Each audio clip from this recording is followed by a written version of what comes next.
For countless individuals across the globe, the day doesn't truly begin until the first sip of coffee. It's a ritual, a comfort, a stimulant that fuels our modern lives. The rich aroma, the warmth of the mug, the familiar bitterness, it's an experience deeply ingrained in our daily existence. Yet, as we savor this moment, how many of us pause to consider the journey this bean has taken, or the hands that brought it to our cup? What if the very foundations of this beloved beverage are rooted in a history far darker than we imagine, a legacy of immense human suffering and exploitation? Coffee's story begins in the ancient forests of Ethiopia, where legend speaks of a goat herder named Kaldi discovering the energizing properties of the coffee cherry. From there, the bean traveled across the Red Sea, finding its first cultivated home in Yemen during the 15th century. Sufi monasteries embraced coffee for its ability to extend periods of prayer and contemplation. It was a local marvel, revered for its unique effects, cultivated with care and shared within specific communities. But this peaceful origin was soon to be overshadowed by the powerful forces of global commerce and imperial ambition. The spread of coffee beyond the Middle East truly ignited with the arrival of European colonial powers, particularly the Dutch. In the late 17th century, the Dutch East India Company, a formidable trading entity, managed to smuggle coffee seedlings out of Yemen. Their aim was not merely to introduce a new crop, but to establish vast, profitable plantations in their colonial territories. This expansion marked a critical turning point. Coffee transitioned from a regional specialty to a global commodity, driven by the insatiable demand of European markets, and fueled by a brutal system of labor that would become synonymous with its production. The island of Java, then part of the Dutch East Indies, became a primary stage for this transformation. Here, the Dutch implemented the cultivation system, or culterstelsel, in the 19th century. This was not merely agricultural policy, it was a system of state-sanctioned forced labor. Indigenous farmers were compelled to allocate a significant portion of their land, often 1/5, to cultivate cash crops like coffee, sugar, and indigo for the Dutch government, or work 66 days a year on Dutch-owned plantations. Failure to comply resulted in severe penalties, including seizure of land or forced labor on infrastructure projects. The system was designed to extract maximum profit, at immense human cost. The culterstelsel brought untold suffering to the people of Java. While it generated colossal wealth for the Netherlands, becoming a cornerstone of its national budget, the local population faced widespread famine and poverty. Resources that should have fed families were diverted to export crops, leaving communities destitute. Indigenous authorities were often coerced into enforcing the system, becoming agents of their own people's oppression. This system epitomized how colonial powers could industrialize agriculture through brute force, transforming fertile lands into engines of exploitation and human misery, all in service of European demand for commodities like coffee. Across the globe, another coffee powerhouse was emerging, Brazil. From the early 19th century, Brazil rapidly became the world's leading coffee producer. This unprecedented boom was built almost entirely on the backs of enslaved Africans. As sugar plantations declined, coffee's demand surged, and with it, the brutal transatlantic slave trade intensified to supply the labor force. Millions of enslaved individuals were forcibly brought to Brazil, enduring unimaginable cruelty and deprivation on vast coffee estates, known as fazendas. Their forced labor cultivated the beans that fueled coffee's global dominance, a dark foundation underpinning a global addiction. Life on a Brazilian coffee fazenda for enslaved individuals was one of relentless toil and severe punishment. Men, women, and children were forced to work long hours under harsh conditions, from dawn until dusk, often longer, picking and processing coffee beans. They faced starvation, disease, and brutal violence from overseers. Families were torn apart, and their culture suppressed. This system of chattel slavery, enforced for centuries, was meticulously designed to extract maximum output from human bodies, enriching plantation owners and international merchants while destroying the lives of millions. The very taste of Brazilian coffee, for decades, was steeped in the blood and tears of the enslaved. Even after the formal abolition of slavery in the late 19th century, the legacy of forced labor persisted, particularly in Latin America. The hacienda system, a vast estate model that predated coffee's boom but adapted to its needs, perpetuated exploitative labor practices. Indigenous communities and landless peasants, often dispossessed of their ancestral lands, were tied to these large coffee estates through various means. While no longer chattel slaves, their freedom was largely an illusion. The economic imperative to produce coffee for global markets continued to drive systems that kept workers in perpetual subjugation, often through the insidious mechanism of debt.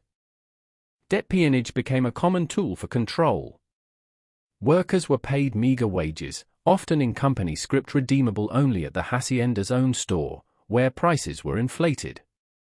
They were advance loans for basic necessities like food, tools, or housing, creating an inescapable cycle of debt. This debt, often inherited by their children, effectively bound families to the land and to the hacienda owner for generations. It was a legally sanctioned form of servitude, ensuring a cheap and captive labor force for the coffee plantations, indistinguishable in its outcome from outright slavery for those trapped within its unforgiving grip. The chains were invisible, but just as strong. In Guatemala, the coercive nature of coffee production was explicitly codified into law. Under the dictatorship of Jorge Ubico in the 1930s, the vagrancy laws was implemented. This notorious legislation compelled indigenous men to work a minimum number of days annually on large plantations, primarily coffee, or face imprisonment. It declared anyone not holding a fixed job or owning sufficient land to be a vagrant. This law effectively criminalized poverty and indigenous land practices, forcing countless men into exploitative labor to avoid arrest. It perfectly illustrates how state power was weaponized to ensure a constant supply of cheap labor for the nation's dominant export crop, coffee. El Salvador offers another poignant example of coffee's profound and often destructive influence. During the late 19th and early 20th centuries, El Salvador became known as a coffee republic. The vast majority of arable land was consolidated into a few hands, belonging to a small elite known as the 14 families, who grew immensely wealthy from coffee exports. This extreme land concentration dispossessed the indigenous population and small farmers, leaving them with no choice but to work as landless laborers on coffee plantations under dire conditions. The economic power of coffee was inextricably linked to political control, leading to decades of social unrest, inequality, and violent repression of peasant movements. The story of coffee and forced labor is not limited to Asia or Latin America, it extends deeply into Africa. Under British colonial rule in Uganda, for instance, indigenous populations were often coerced into cultivating cash crops like coffee and cotton. Through head taxes and forced labor decrees, colonial authorities ensured a cheap and readily available workforce for these European-owned enterprises. People were forced off their subsistence plots or compelled to dedicate time to colonial crops, neglecting their own food security. This extraction of labor and resources further cemented Africa's role in the global supply chain, not as a beneficiary, but as a primary source of raw materials and exploited human capital. Today, coffee remains an economic colossus. It's one of the world's most valuable agricultural commodities, with a global market worth hundreds of billions of dollars annually. Millions of people worldwide rely on its production for their livelihoods, from farmers to roasters to baristas. However, this immense value rarely translates fairly down the supply chain. The vast majority of profits are concentrated in the global north, the consuming countries, while the global south, the producing regions, often continue to struggle with poverty, low wages, and precarious working conditions. This stark imbalance is a direct legacy of the colonial systems that built the industry.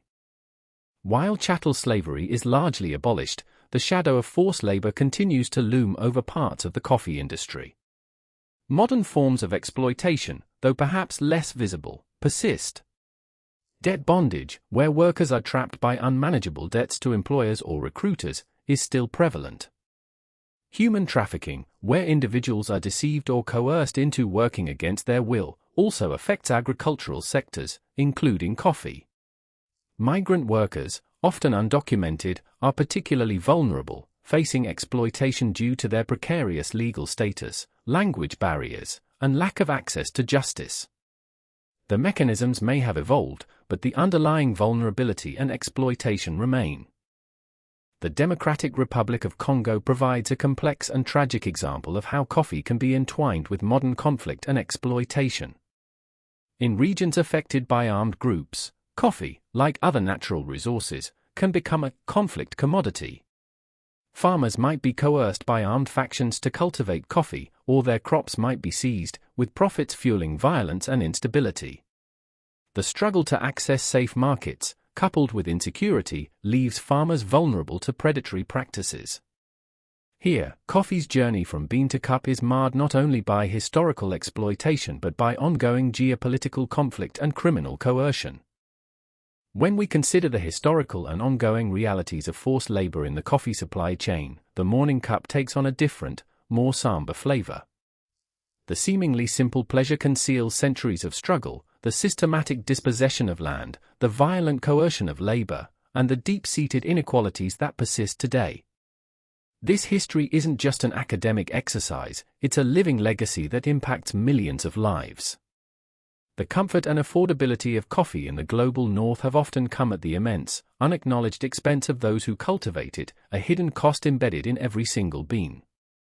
In response to this grim history, movements like fair trade and ethical sourcing initiatives have emerged.